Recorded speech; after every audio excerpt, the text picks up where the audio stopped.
Yeah, okay. I've not made a facecam video for quite some time. Well, after all, I did finish up a Let's Play on my Sonic 1 LP and my Mega Man 11 LP. So, yeah, it's been a little while since E3 just finished, so I thought, oh, I forgot to make any post E3 thoughts. I did make some predictions, and I actually got most of them not right, but oh well, predictions are never supposed to be like, you know, it's just like forecasting, it's not like supposed to be actual. But anyway, one of the games I want to talk about, this one's going to be quite long actually, it's the Final Fantasy VII Remake. Now, surprisingly enough, I did see on my channel a couple of years back, Final Fantasy VII is not my favourite Final Fantasy. I actually like Final Fantasy 4 and 9 better. But I do like FF7. I'll be honest, there's a few shaky things that I don't like about Final Fantasy 7, but I won't say what they are. So, anyway, I'll start with what I like about Final Fantasy 7 Remake, and unfortunately there are some things I really don't like about the remake. So, I think I'll start with the bad first. Now this is going to come off as a bit rantish, so if you don't like rants, you might want to skip to the next like few minutes in. So yeah, problem number one is I don't like the new Tifa at all in the remake. I'm surprised. It's okay if you like the new Tifa. If you like the new Tifa version, that's fine.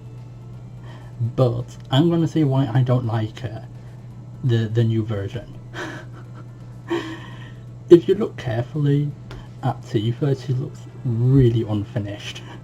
I mean, look at those shoulders. Look how ragged they look. Does that look very convincing to be PS4 standard? Especially when you compare it to Cloud Barrett and Aerith. She looks graphically a lot worse. If you look at her hair, it doesn't look very realistic. Even the Final Fantasy 13 characters have better graphics than this version of Tifa does. Like, okay, now I've done 2D and 3D animation before, and I've got a couple of screenshots to show you, right? There's a few female characters I made up. We'll talk about Ximena, who's like in the center of this image, right? Is where, look how shoulders are supposed to be drawn. If you look at my character Ximena's shoulders, you'll see that it's actually really curved. And you might be thinking, oh, that's 2D though, not 3D. I've actually done 3D before, but I've not resumed it for some time. So here's a 3D image of a different character, which quite a lot of people would have seen on my channel, if you've been following my channel, right? And here's 3D Megumi, right? Look at her shoulder. I'll be honest, it's not a perfect shoulder, but that looks a lot more, you know, smooth than the remade Tifa does. And she looks really ragged. But, however, I do like the Dissidia version of Tifa that they've come up with. The Dissidia version looks a million times better, and she looks a lot closer to her original design. And yeah, that's point number one. Oh, and another thing about point number one is, if Tifa looks this bad, it looks like a PlayStation 2.5, right? If she looks PlayStation 2.5, what's the other characters gonna look like? You know, Red 13, Yuffie, Vincent, Sid, heck, even Kate Sith, who's quite plain, but hey. It's like, are they all gonna look worse than Tifa, or look unfinished, etc.? And mind you, I said etc., not something dodgy. So yeah, I'm like thinking, I mean, that was just point number one. Point number two is, if you look closely at the end of the trailer, look at this. Paid DLC before the game is even out. They're charging people for something separately before the game's even out. Alright, quite a lot of people were asking me, especially offline, oh, what's DLC, even in 2019? Okay, watch this.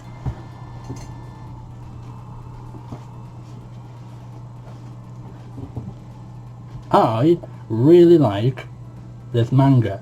It's Devil May Cry 3.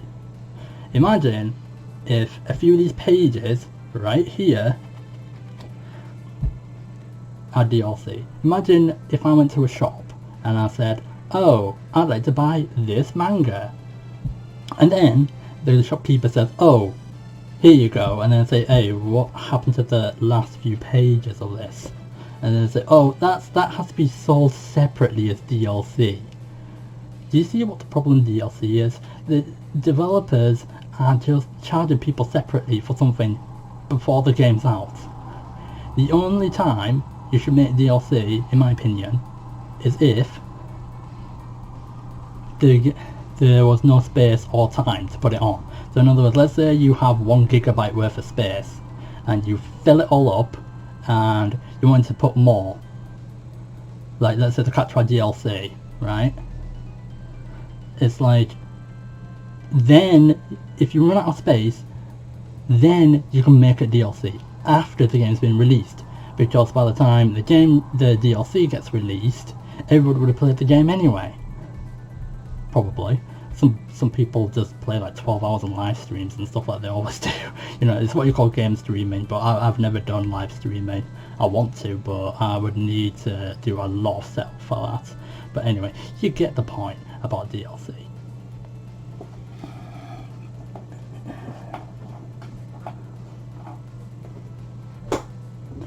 Right, so the problem with Square Enix is that they're doing a few shady things. This is why some people like Squaresoft over Square Enix, because they didn't need to rely on DLC, because most DLC wasn't even out until like about 2006, 2007, I can't remember, but that's basically what it is.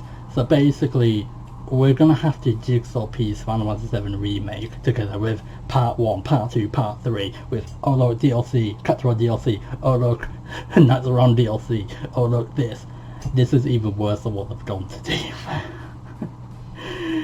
And I'm like thinking, oh no, what's gonna happen to Rufus and his dad and all the other bad guys like Rude, Reno and everyone, are they all gonna look PS2 quality as well? But anyway, okay, that's the rant part over.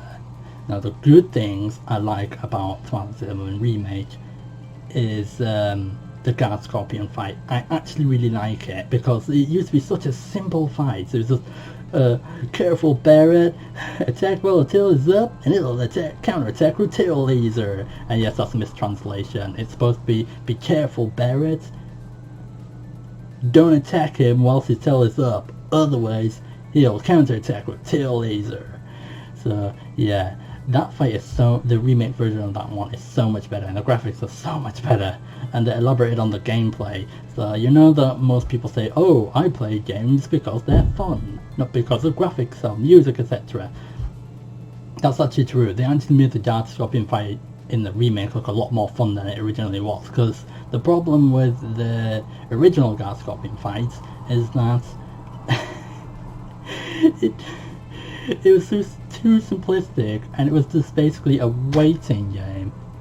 It was just basically a big waiting game until the tail was down, or you could just heal with potions, etc. Whereas there's so much more strategy involved. And believe it or not, I really like Barret's new voice, where especially when he goes, oh yeah, now he remembers, and stuff like that. They give him a Methaball voice, but hey, I am actually all for it. I actually like his voice. Some people don't like Barret's voice, but I actually like his voice. He actually makes the game funny. So here's one of the reasons why I even like Final Fantasy 7 Remake.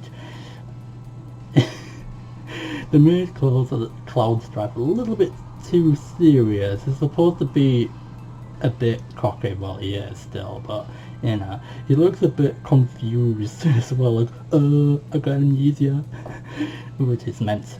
But anyway, I hope every single boss fight is like the Jar Scorpion fight, and the characters talk to each other as you battle them. Just then, it'll keep things fresh, and you're not just sitting there bashing a couple of buttons all the time with no dialogue going on. So yeah, so that's the Jar Scorpion fight is probably one of the best things about Final Fantasy VII Remake, and that's probably what they spent most of the budget on.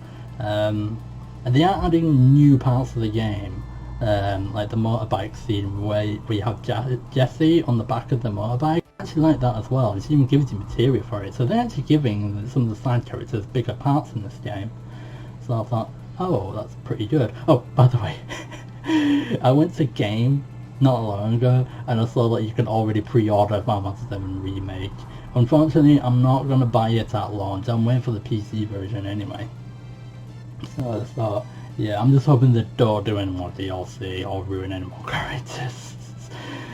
Now people are like saying, oh well, they still got about 6 months before the game releases, so they can still polish up all the other characters and such. I really hope so, because 6 months is not a long time. And by the way, they have to promote the game and stuff and actually make other battle songs. Oh, that's another thing. The music to Final Fantasy VII Remake, I like it, but I still prefer the original music better, especially the boss theme and the fight music, the random encounter music. The next game I'm going to talk about is Breath of the Wild 2. I was listening in my E3 predictions video earlier on, oh, it's too early for them to drop a major Legend of Zelda game. A major one anyway, but they thought, you know what, we're gonna end off E3 with this. This shows Breath of the Wild 2 trailer. I'm actually going to talk about a few things which I liked about the first game and what they should totally improve on. They should totally improve on the weapon system, because one of my favourite items in the Legend of Zelda series is the hook shots. Every time I go into the Sheikah Slate thing, I'm like thinking, where's the hook shot? Oh, it's not in the game. So please, let there be a hook shot in the next game. That's thing number one. Thing number two is, there was a little bit too much climbing to do in Breath of the Wild. There wasn't really much point in having horses, because you tend to just walk around or just shield surf. I know shield surfing takes up durability, but you know. So, please let there be more use of horses, and let there be actual horse races, kind of like how you do in Ocarina of Time. That would be really good, because there was a lot of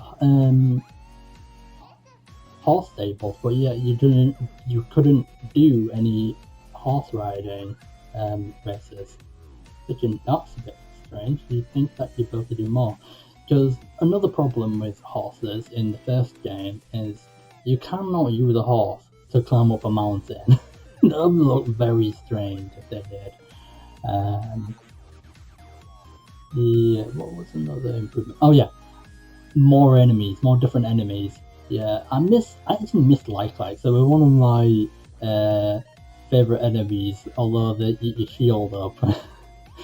The way they look and the way they attack you and stuff. It's just like, why are they not in this game? They're actually like one of the most iconic enemies of the Legend of Zelda series. Yeah, so please put light likes back in. But oh yeah, another weapon thing I'd like them to definitely put in is it's not really a weapon, but I would say Lens of Truth. Maybe it should come back, because it would actually add a new layer of strategy to figure out where all the fake walls and all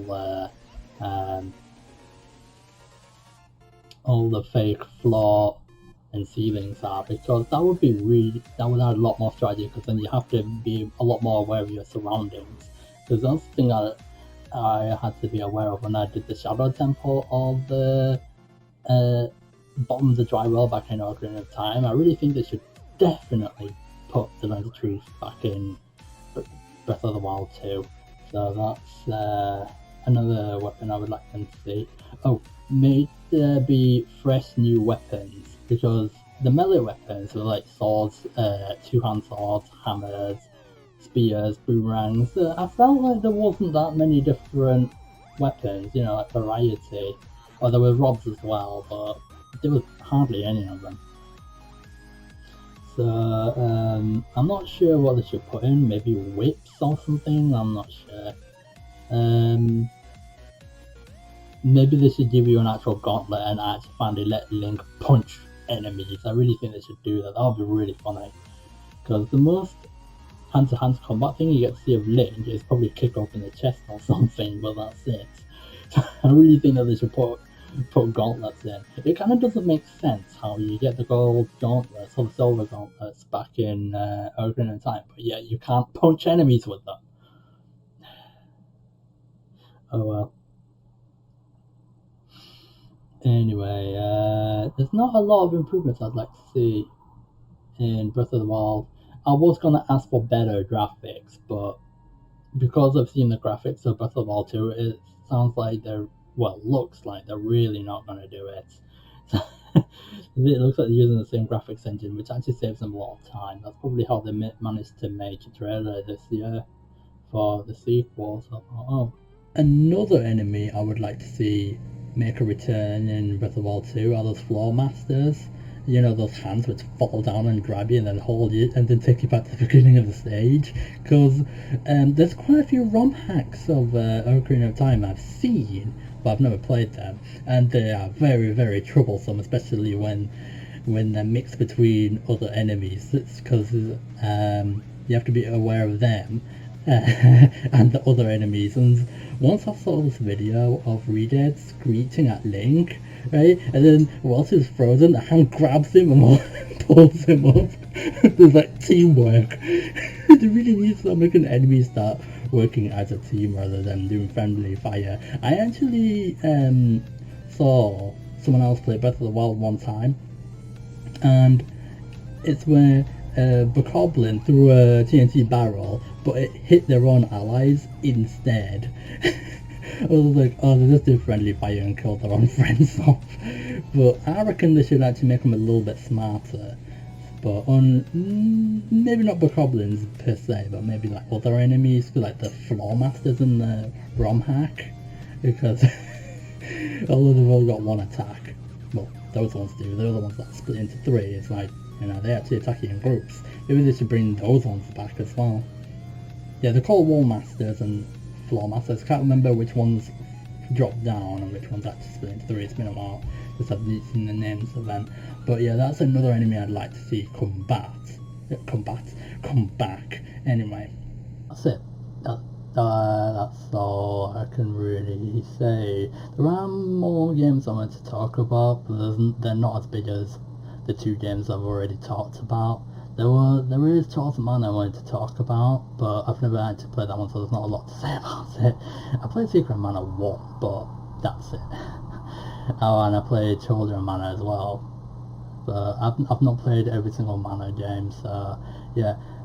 So that'll do for this video. Thank you for watching the video. If you want to actually show your support, you may take like, share, or subscribe to my channel. You can even do all three of them if you want to. So yeah, and with that, I'll end off the video. So thanks you for watching.